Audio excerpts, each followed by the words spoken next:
So when Sam originally sent me an email to do this course, he said, Ben, can you teach a 50-minute course on management? And I immediately thought to myself, wow, I just wrote a 300-page book on management. So that book was entirely too long. And I didn't actually have time to collapse the 300 pages into 50 minutes. So like Mark Twain, I didn't have time to write a good short letter, so I'm going to write a long letter. But in this case, I'm going to teach exactly one management concept. So one long thing. And this management concept, though, is the thing that I see CEOs mess up more consistently than anything else. And from when they're very, very early to when they're very, very big as a company. It's the easiest thing to say and the most difficult to master. And the concept in musical form, whoops, pardon me, very sensitive. So in musical form, this is from Sly and the Family Stone. Sometimes I'm right, and I can be wrong. My beliefs are in my song. So, no difference what group I'm in.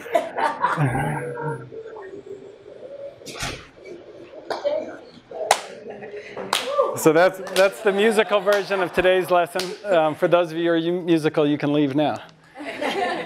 In management concept form, basically it's this. When you're making a critical decision, you have to understand how it's going to be interpreted from all points of view. Not just your point of view and not just the person you're talking to, but the people who aren't in the room, everybody else. In other words, you really have to be able, when making critical decisions, to see the decision through the eyes of the company. And the company as a whole, which means you've got to kind of add up every employee's view and then incorporate that into your own view. Otherwise, your management decisions are going to have very weird side effects and potentially very dangerous consequences. And it's a really hard thing to do because at the point when you're making a decision, you're often under a great deal of pressure. So let's get into the agenda. So I'm going to cover kind of 4 cases. First, I'm going to cover demotions, which is a very emotional thing. Then raises, which is also an emotional thing. Then we're going to evaluate one of Sam's blog posts, which is news to Sam. So I figured I'd tease him since he invited me to do a 50-minute management class after I wrote a 300-page book. And then I'm going to talk about history's greatest practitioner at this, and I'm wearing a shirt with him on it, and kind of how he used it to do something that nobody had ever done before in human history and has never done since in human history, but basically complete mastery of the technique I'm going to talk about. So first business example, you've got an executive, and do you demote or do you fire him? And this comes from an actual conversation, an actual real-life situation that I was working on with the CEO. And so the basic situation was this. He had a great executive, or like an executive who, just a great effort. Like he hired him. He was working harder than anybody else in the company, doing, like everything he was supposed to. Everybody liked him because he worked so hard and like he was a general smart person. But he was just in over his head knowledge-wise. He did not have the knowledge and the skills to basically do what the company needed him to do or like really compete against the competition. So he couldn't actually keep him in the job. But he's a great guy. And, so the question is, well, should I fire this person or can I just move him into a lower role and bring in a person above him, and then that'd be real cool. So let's look at how you kind of make that decision. So you, in this case, this was the CEO. So you as a CEO, so one, look, it's really hard if somebody comes to work every day, at 6 a.m. and is working till 10 p.m. and doing it harder than anybody in the company. It's really hard to just say, well, sorry, nice effort, but you don't get an A for an effort. You get an F because I fired you. Nobody wants to have that conversation. And then a demotion is kind of neat because from a CEO's point of view, and this is, he's like, look, like we can keep him in the company. He works so hard. He's a great example of like somebody who gives great effort. And you know, like, and then he's got a lot of friends in the company, and they're, you know, from a cultural standpoint, like it's a win-win because like he gets to stay, and you know, like, and then I can bring in somebody, I can solve my problem, but I don't have to create another problem. And then if you think about it from the executive's perspective, and what they would think, it's like, well, I don't want to be demoted, but I really don't want to be fired, because if I get fired, that's a way harder, more complicated thing to explain to my next employer than I got demoted. Like getting demoted is like, well, I didn't really get demoted, I got a new job. A smaller title. And then, you know, the last thing is, it enables, you know, like theoretically, well, like, you know, the company, you know, we value all our employees, we brought you in, we made a commitment to you as an employee, and like we value everybody, and it kind of will enable you to keep growing with the company. And so, you know, and this was the kind of initial conversation I had with the CEO, and I said, well, wait a minute. I said, let me ask you this, like, what's the equity package that this exec has? And he goes, well, what do you mean? I was like, well, like, does he have like, director level compensation? Has he got like a vice president level compensation? Does he have 1.5? Does he have 0.4% or what? And you know, that kind of gave the CEO pause. He's like, well, he does have a 1.5. And I was like, okay, so you're an engineer in your company. How do you feel about somebody who used to be the head of sales who got brought in with a 1.5? Now, mind you, you're an engineer. What do your engineers get? Like, do they get 0.1%, 0.2%? What are they getting at this point? So how are they going to feel about somebody who's not the head of sales with 1.5% of the company? And he was like, uh-oh. And I was like, yeah, uh-oh, because like, how fair is that? So are you going to take the equity away? Are you up for doing that? Are you up for going back and taking back his compensation? And like, how productive do you think he'll be if you take away his compensation? And then secondly, like, will people give him the same respect now that you've demoted him because they knew him as this and now he's this? And so like, I knew you when you were head of sales, now you're the regional manager, and you're telling me what to do? You're telling me I need to make that call? Like, it seems to me you got demoted. You know, who are you to talk to me? I'm the up and comer. I'm going to be the next VP of sales at the next company. So all these things come into play. And so when you look at it at the end, like, you may think you're dealing with one person. You may think that this is a demotion or a firing of one person, and what does it mean according to that one person? But what you're really doing is you're saying, look, what does it mean to fail on the job, particularly the highest paid, highest compensated job in the company from an equity standpoint? And then like, what's required to maintain your equity? Like, is it good enough to put in an effort, or do you have to get a result? And in different situations at different levels, like, these answers will come out differently.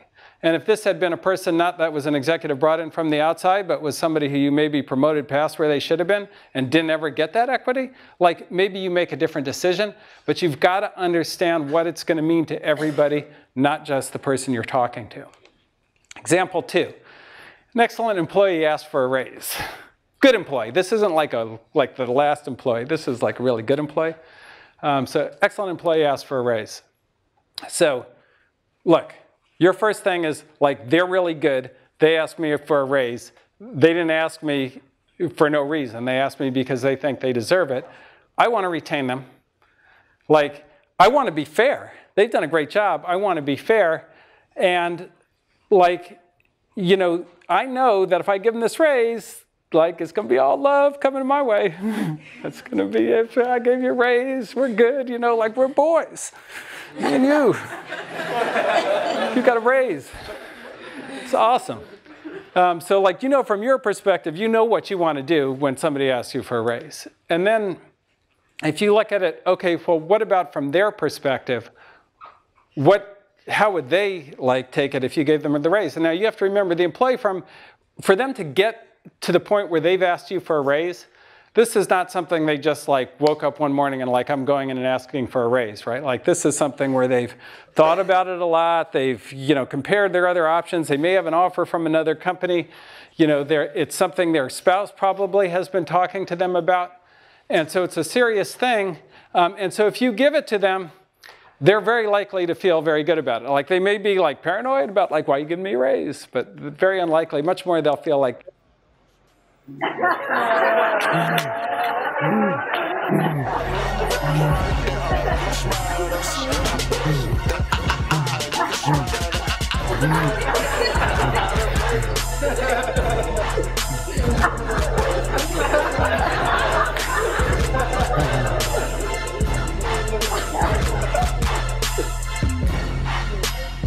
I'm sorry, I have to just let the whole thing play.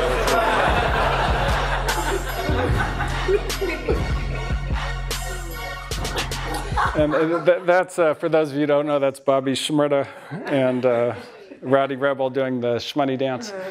But that's likely the reaction you'll get. So there's a lot of momentum to say, yes, look, they read Cheryl's book, they leaned in, and I'm going to reward them for doing all that, which is, and by the way, that book is very good advice. So I'm not knocking Cheryl on that. I don't want you to be misinterpreting me. However, there was going to be a however.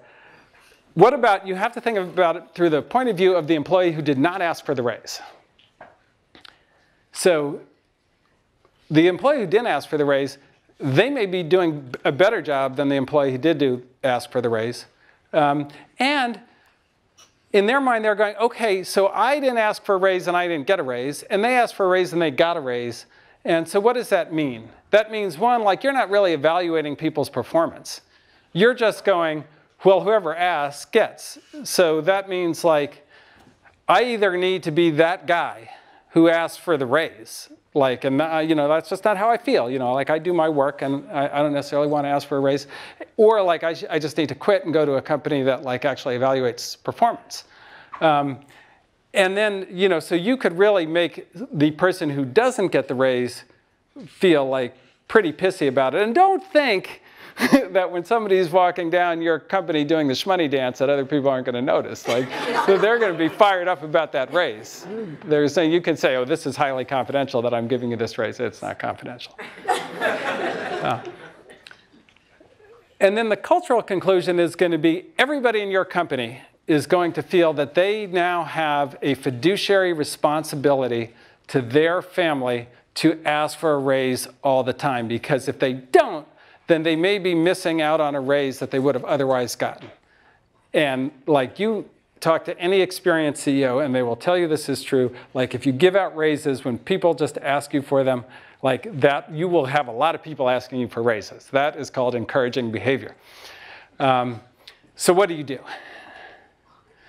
And really the right answer on raises is you have to be formal. And you have to be formal to save your own culture. And I know this is the thing that causes people running startups fits, because it's like, well, I don't want like a lot of formalities. I don't want a lot of process. I want it to be organic. We want to do yoga. We want to only smoke organic weed. Sorry, that was like a Peter Thiel kind of way.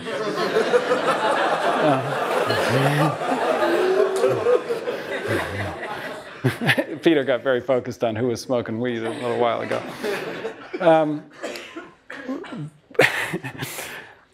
But like the process actually protects, it protects the culture, because what it does is it says, look, we're going to look at all the inputs. We're going to have a formal way of saying, anybody who wants a raise, come talk to me. Like, I'm not going to give you a raise, but I'm happy to hear your story. I'm going to talk to all the people you work with so I get like a understanding of it. I'm going to evaluate all the work that you've done so I know like where I actually rate you and what my actual opinion on. And I'm going to do that periodically. I'm not going to do it daily. But like, maybe if I were fast moving, I'll do it every 6 months or even maybe once a quarter. And at the end of that process, I will tell you what your raise is. And I will tell you if you're getting one or if you're not getting one. But I'm not going to do things off cycle. I'm not going to do things when asked. There's like one process and that's it. And when I used to be CEO, And I had like executives, it's the bigger you get, the harder this gets, because the more aggressive the people working for you are. Because to get to be an executive, it turns out you often have to be pretty aggressive in this world. And in most companies, like, that's how you get to that level. You know, I would go, look, you can lobby me all you want, you know, after the process is done and I give you your raise, but you know what? I'm not hearing it, because I already went through my process. I got your input going in. I got everybody else's input. I've got so many people. I've got so much money, and you got what, like, I believe is right. And having a process like that basically gets people to be actually more comfortable. They're more comfortable because they don't have to always be on edge about, like, am I asking for what I deserve? Or am I getting, like, aced out because of who I am, what I look like? I'm not buddy-buddy. I'm not at the golf course with you, or I'm not doing whatever you like to do. Or, you know, I don't have to worry about any of that, because I know your process. I know your process is, like, you're going to evaluate everybody, and then you're going to give them what's fair. And so that's a much better way to handle that. And it means that you're actually understanding what everybody thinks, not just the people you're talking to at the moment. OK, so now we're going to get into some fun stuff. We're going to evaluate Sam's blog post, which is actually, there's some very good things in it. And then there's some things I'm going to discuss. So this is the excerpt. Most employees have only 90 days after they leave a job to exercise their options. Unfortunately, this requires money to cover the strike price and the tax bill, and I'll explain this a little more later, but I want to read it first. For the year of exercise, blah, blah, blah, this is often more cash than an employee has, and this is the key. And so the employee often has to choose between, like, leaving the job and walking away from the vested options, i.e. the money that she has because she can't afford to exercise, or being, like, locked into staying at the company basically for all the wrong reasons. It's a particularly bad situation when an employee gets terminated. And I'll get into that, and that's a really key point. This doesn't seem fair. The best solution I've heard is from Adam D'Angelo, a very, very smart guy at Quora. The idea is to grant options that are exercisable for 10 years from the grant date, which should cover nearly all the cases, you know, whatever happens with the company. There are some tricky issues to this, blah, blah, blah. But it's still far better than just losing the assets. I think this is a policy that all startups should adopt. So our question is, well, like, was Sam right? Is this a policy that all startups should adopt? So let me first explain again what the policy is. So currently, the way almost every stock option package in Silicon Valley works, and in all of startup world, is this, that your stock vests, you get stock, it vests over a period of time, but if you leave the company, when you leave, you have, and it depends on the company, but I think it's 90 days to exercise. So yeah, so 90 days. And if you do not buy your stock in that period, it's gone. Like, it's not yours anymore. Which, depending on when you entered the company, could be a big problem. So a lot of companies today that are valued a lot, like if you take, like, a really valuable startup, like, say, an Airbnb or an Uber or something like that, when they bring you in, they go, wow, you know, like, if you look at your 409A price and to the preferred price, like, the stock we're giving you right now, the options are already worth, like, $10 million. And you're like, whoa, $10 million, I'm rich. But what they don't necessarily tell you is, in order for you to get that money, because the preferred is worth $10 million, your options probably are going to cost you like $2.5 million when you leave. And if you don't have that $2.5 million in 90 days, it's gone. Like, you just lost all your money. And so Sam is like, wow, that's fucked up. And so he wrote a blog post. And he said everybody should change it. So the first question that you have to ask yourself on something like this is, well, why is that even, like, this has kind of been around since, like, the 80s, so why is a rule like this around for 30 years? And it turned out, Sam, and I don't know whether he, like, figured this out or just intuited it, but he was right, like, something actually had changed. So up until 2004, there used to be this law called APP Opinion Number 25. That law was the old way to account for stock options, and, you know, it's also the law that all the guys went to jail on. So I got a lot of people who caught a case on APB 25, so I'm glad it's gone. Because it was a very confusing law, and a lot of people did not understand it, and they literally went to jail. But when that was a law, if you gave somebody 10 years to exercise their options, you would never have been able to go public and you would never have been able to be acquired because you basically were taking an expense that was tied to your stock price. So basically, the more your stock went up, the more compensation expense you'd have to take. And the worst thing about it would be is you wouldn't know what it was going to be. So it'd be totally unpredictable. So you could never forecast earnings ever because your earnings would be a function of all of your stock price. And so the more your stock price went up, the more money you would lose. And in those days, people did not look through stock option expenses. So like it just wasn't doable. And that's why everybody's agreement was written at 90 days. So that's why it's there. So absolutely, it's the right thing to question it being there.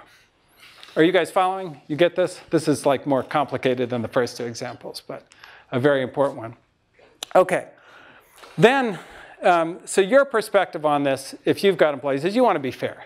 Like nobody wants to like hire, hey, you get all this stock in 4 years, psych, right? And especially like when you fire someone, hey, you're fired.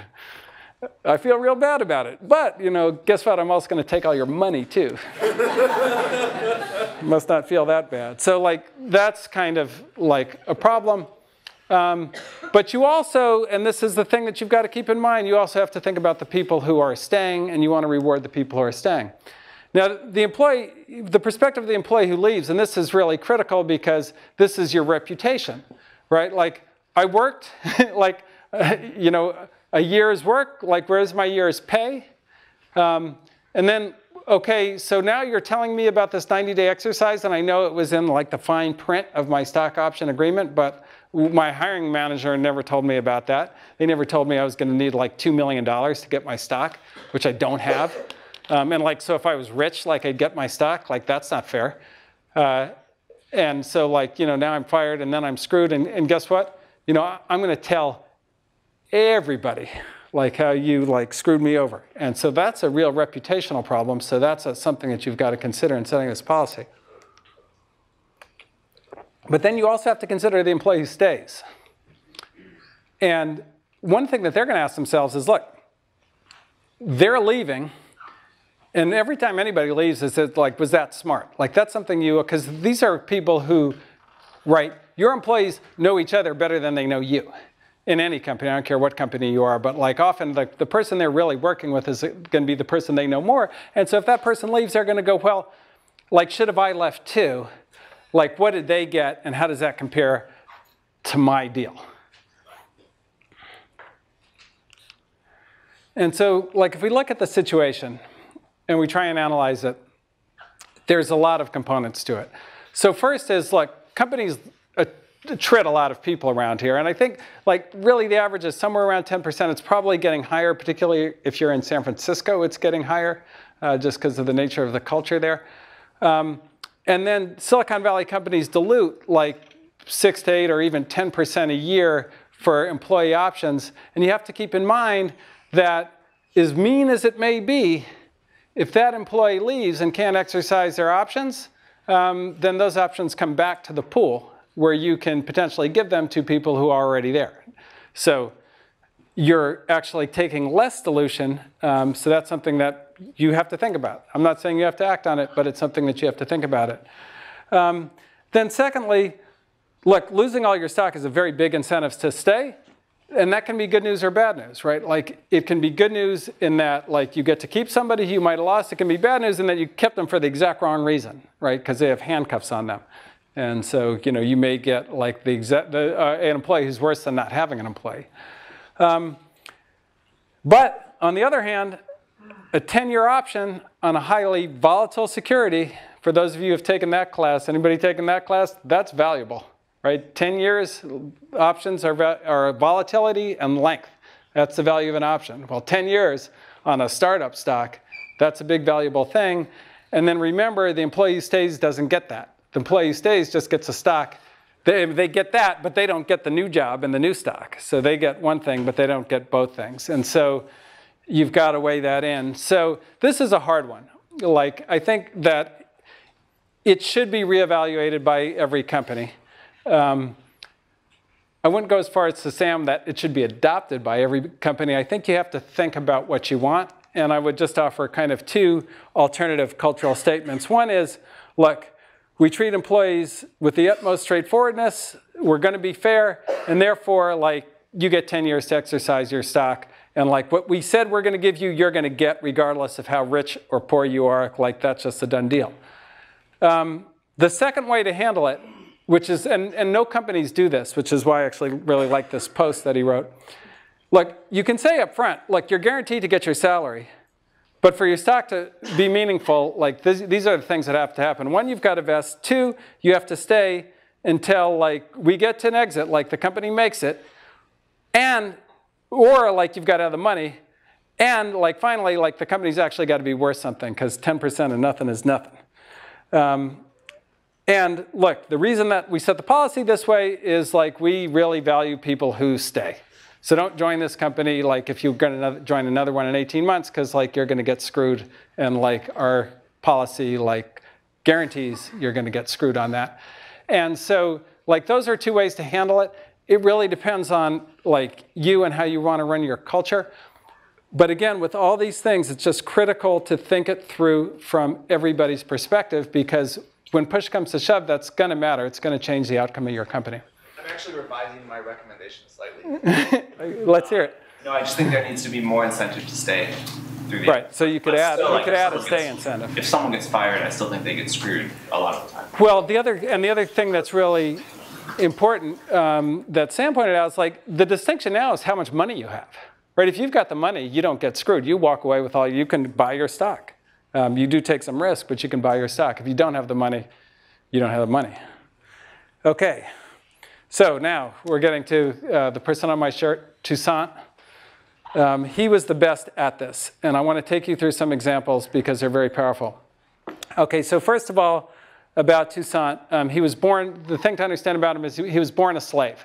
But he wasn't just born a slave, he was born a slave in the most brutal place to be a slave, which was in kind of then the colony of Santo Domingo, now referred to as Haiti. But this was actually a much more severe form of slavery, as were kind of all the sugar growing areas than even US slavery, which is historically a very brutal form of slavery. And just to give you some numbers on it, basically over the course of slavery, some like 400 years, 1 million slaves were brought to the US, and at the end of slavery, there were 4 million slaves in the US.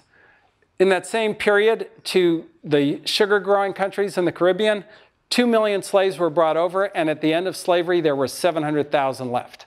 So from just a quantitative perspective, like nearly 10 times more brutal. And I'm going to read this to you. I don't know if I quite have time, but I don't care. But just to give you an idea, this isn't just like a quantitative thing. I'll read you sort of a description of slavery in Toussaint's area. Whipping was interrupted in order to pass a piece of hot wood on the buttocks of the victim. Salt, pepper, citron, cinders, aloes, and hot ashes were poured into bleeding wounds. It's not to heal them. This is to make it worse. Mutilations were common, limbs, ears, and sometimes private parts to deprive them of the pleasures which they could indulge without expense. Their masters poured burning wax on their arms and hands and shoulders, emptied the boiling cane sugar over their heads, burning them alive, roasted them on slow fires, filled them with gunpowder and blew them up with a match, buried them up to their neck, and smeared their heads with sugar that the flies might devour them, fastened them to the nest of ants or wasps, and made them eat their excrement, drink their urine, lick saliva of other slaves. One colonist was known in moments of anger to throw himself on his slaves and stick his teeth into their flesh. So that's the slavery that he grew up in. And it's really important to understand this because to get out of that perspective was not easy. But he had a vision, and his vision was kind of threefold. One, he wanted to end slavery. Two, he wanted to actually take control of the country and run the country. And thirdly, he wanted it to be a first-class, world-class country, not just like something where he had freed the slaves, but something that could compete on a worldwide basis. And so that was his mindset going in, but that was the background that he came from. So management example one, conquering the enemy. So the kind of sequence of battles that occurred in Haiti were first, he had to kind of defeat the locals. But then once he defeated the locals, which is, there were several countries that were very, very interested in taking control of Haiti, principally Spain, England, and France. So he had to defeat those armies as well. When he conquered them, he had to decide what to do with the kind of conquered soldiers and the leaders on the other side. And to do this, he really took into perspective kind of three different points of view. One, his soldiers' point of view. Two, the enemy's point of view. And finally, the point of view of the resulting culture. Like, what kind of country was he building? Because the army was going to be the seed corn for the culture of the whole country. So from the soldiers' perspective, and I get this, do we get to pillage? Like, soldiers like to pillage. They get stuff. It's something for their work. And like the second thing is they're trying to kill us, so we should kill them. Like, that's the basic perspective of the people who are fighting for him. So the most important people to Toussaint. Now, I put pillage up there, and so a couple of things to note. One, I didn't put rape up there, and very interestingly, like, not only did he not allow rape among his army, but he didn't even allow his officers to cheat on their wives. And if they did, he'd get rid of them because he was so concerned about the resulting culture. What was it going to be? Was it going to be productive? Was it going to be best in world? Or was it going to be something less than that? And so that was his mindset going in. His army was actually famous for not pillaging. So they were actually already used to this. They were famous for not pillaging. And this was one of the most surprising things to the conquered people, to the point where in Haiti, he had a reputation where even the white people were like very impressed with him just because he would go in and go into their city and not pillage, even though he would win. But again, this is because he took a long view of the culture. So, and this is a kind of important subtle point which gets him to his conclusion, but he believed that the culture of Haiti, because it was a slave culture, sugar plantation culture, was just pretty low grade to what he had experienced in Europe when he dealt with the Europeans. And then he thought that slave culture was even more broken than Haitian culture, because if you think about slave culture, it's like the kind of culture where, oh, you don't do what I tell you, I'm going to beat you to death, I'm going to blow you up with gunpowder. If you think the kind of behavior that ensues from that, that was the culture he knew he needed to replace. He knew he needed to upgrade. So his solution was, when he conquered the British, or he conquered the Spanish, or he conquered the French, he would take the very best people from there and he would make them generals in his army. So you probably didn't expect that. So here are the guys trying to kill him. He's leading a slave revolution. And when he conquers the enemy, he actually incorporates them into his army and makes them part of that, because he wanted the expertise and he wanted the culture to be at a much higher level. So the second question he had, this is even more complicated. What do you do with the slave owners? So you're leading a slave revolution, you take control of the country, what do you do with the slave owners? Three perspectives again. So for the slaves, like, come on. Like, if you're a slave and you win the war against the slave owners, like, you want to kill them. There is no question. And not only do you want to kill them, but like, that's your land now. Like, we won. Like, F you. From Toussaint's perspective, it was more complicated because he wanted Haiti to be a first world country. And sugar was really important. And the whole slave economy was a sugar economy. Then, on the other hand, he was a slave, and he's got to be pretty upset, particularly given the type of slavery. But he had to consider, he didn't know how to run a sugar plantation. And then, he didn't have any business relationships on who to trade the sugar with. But on the other hand, like war, you win the war, you get the land. That's a pretty, basic rule. So what to do? And then if you look at the slave owner perspective, it's pretty interesting because they're coming at it from and this is the point of view that he actually had the discipline to understand. They were coming from a cost structure that was predicated on slave labor. So like their business didn't work without slave labor. Like literally, if they had to pay people, like their cash flow wouldn't work. They paid a lot of money for the slaves up front, and they paid a lot of money for the land. So in their mind, like to run it, like that was like, that's how business worked. Like you can't just like change the economics and have it still work. And then they knew they had like some power because of the position they were in. So what was the answer for the slave owners? So the solution was like, 1, I'm going to end slavery. 2, I'm going to let the slave owners keep their land. 3, I'm going to make them pay their workers. So there's no more slave labor. You have to have paid workers. But in order to fund that, I'm going to lower their taxes. You guys ought to be kind of impressed with that. Like lower the taxes of the slave owners after you defeat the slave owners and like end slavery. But he had a bigger goal. He wanted a stronger culture. The way he treated those slave owners, the need to keep the economy going was important.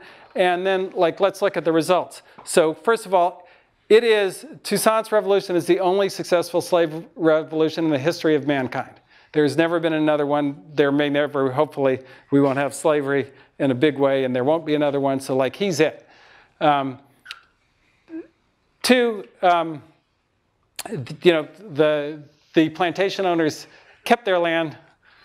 3, he defeated Napoleon. He had a booming economy and a world-class culture. Under Toussaint, Haiti had more export revenue than the United States. So that's how successful he was in the revolution.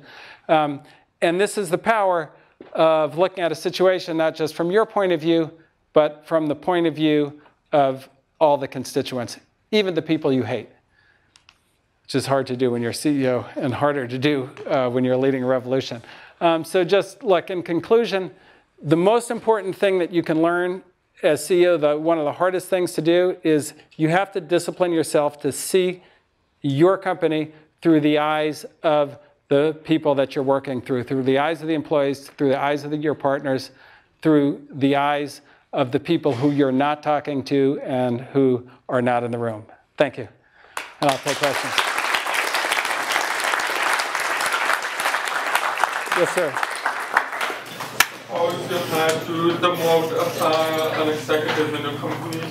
What is the best way to handle the conversation with him and her? And how do you communicate the message to the rest of the employees? Because there might be people, but they can also suffer the same fate. Right, right. So this is a great question. Yes. So the question is, so if you've got to fire or demote an executive, 1, how do you have the conversation? And then 2, like, how do you explain it to everyone else? Because, like, it's clearly some kind of failure. You failed on hiring. You failed on integrating. They failed at their job. Like, it's a failure. And so I would say, look, the first thing is when firing the person, you have to really try to be honest. And, you're feeling like you failed. And I think a common reaction is, like, then there's a couple of common reactions. 1 is like, you just suck, and like, so like, I'm firing you, screw off. That's not good because it's not really true. It may be like, you're feeling that way. And then another kind of common mistake is just to be like, too mushy. It's not you, it's me. And it like feels like some kind of weird breakup with an ex-boyfriend that you really didn't like. But generally, like, when you hire people, like, you try to hire the very best, and you hire people who are qualified to do the job. And generally, the reason that they fail in the job is you made some mistake in the hiring process in that you didn't match them to the needs of your company accurately enough. That's the number 1 reason why this fails. And so that's generally a good place to start, to say, look, here's how we are, and here's what I didn't recognize about us and about you when I made the decision, and now, like, it is what it is. So we're going to have to move on. And then when you talk to the employees about it, like, this gets different, which is, look, you can take somebody's job, you have to take their job, and this is something Bill Campbell taught me, but you don't have to take their dignity. And so it's not necessary to get up in front of the company and say, I blew that motherfucker out, I capped his ass.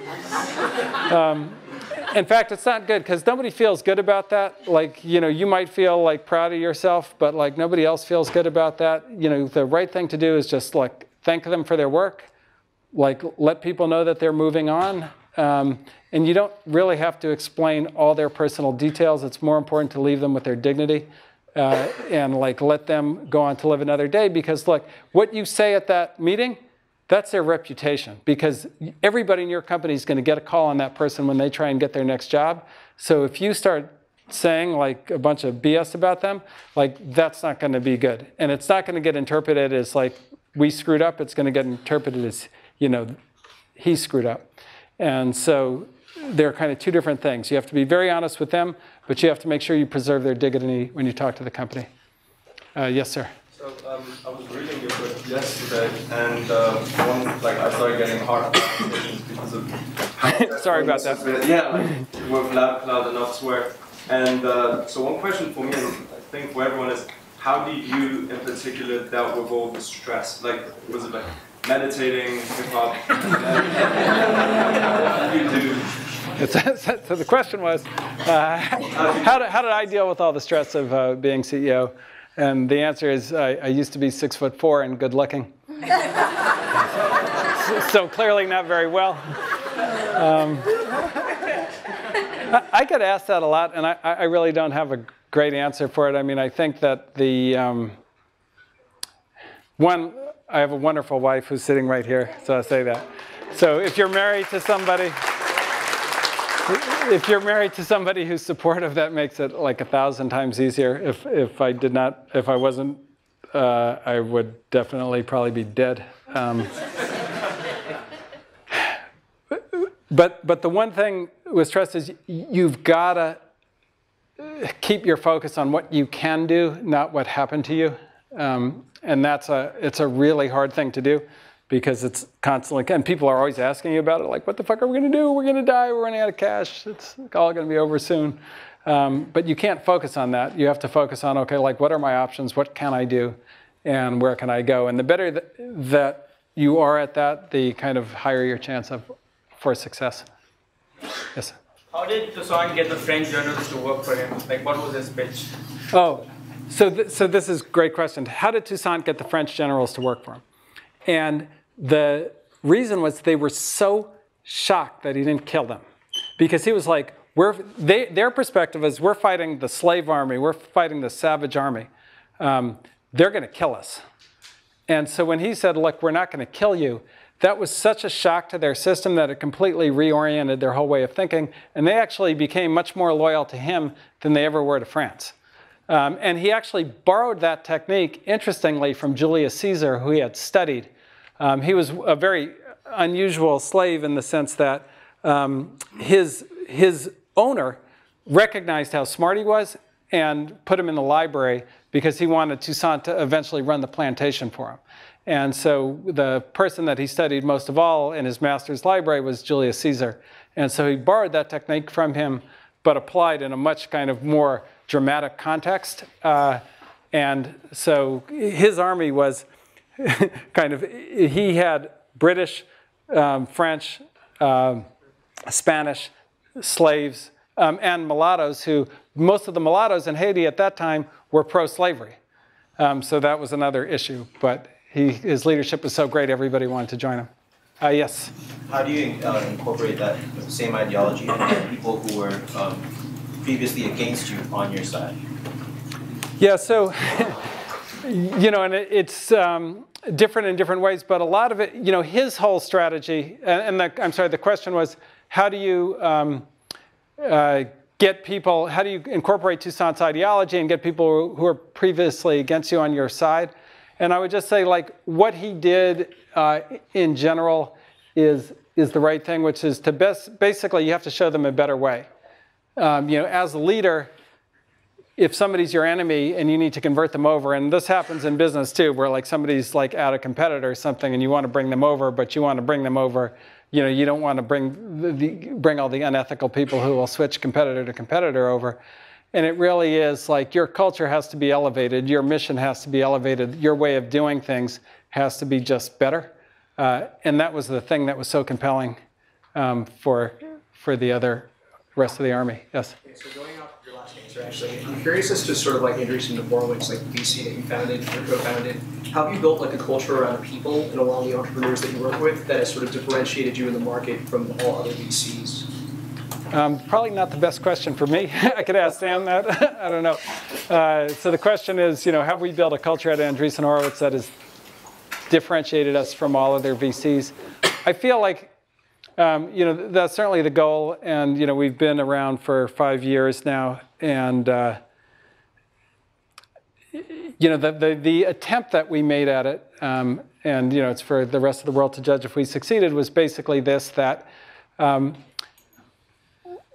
the old days of VC, when I was an entrepreneur, the basic idea was like you'd have an entrepreneur and an inventor, and they'd get a company to a point, and then at that point, they'd either be like ready to be CEO, or you would go find a CEO to replace them and build, quote unquote, the company. Our kind of cultural philosophy was, look, the founder inventor is special, so we're going to design the firm and the culture of the firm to help the founder develop into a CEO, and so we do a lot of systematic things different. The two biggest are, one, all of our partners are kind of founders, CEOs, so that you get somebody, our original motto was some experience required. That's a joke. If you were going to advise a CEO, you have to have kind of been a CEO. Imagine that. That's why I like Sam. He used to be a CEO. He doesn't talk about it that much, but he was a CEO and good at it. And then the second part is that a professional CEO would bring in the old days is a network of just tons of people that he would know from like all kinds of guys who bought technology at big corporations to like important partners in the field, like guys like Google and Facebook, to people in the press that he or she might know, and so forth. And so we try to basically build that network on your behalf at the firm, and I think we do a better job of that than anybody else. So those are the way that we try to be different. One more question. Yes, one more question. Yes, the front row. It seems like putting yourself in other people's shoes is very important in management. So can you give us some tips to do it in daily life? Yeah, so putting yourself in other people's shoes is difficult in management. Can you think about how to do it in daily life? It's hard. It's hard in daily life. It's even harder in management because it's the stress of the moment, right? Like a great employee is asking you for a raise. It is very hard not to respond. Because like you do not want to lose them, and like they're not asking you for a raise randomly. They're asking you a raise for a reason.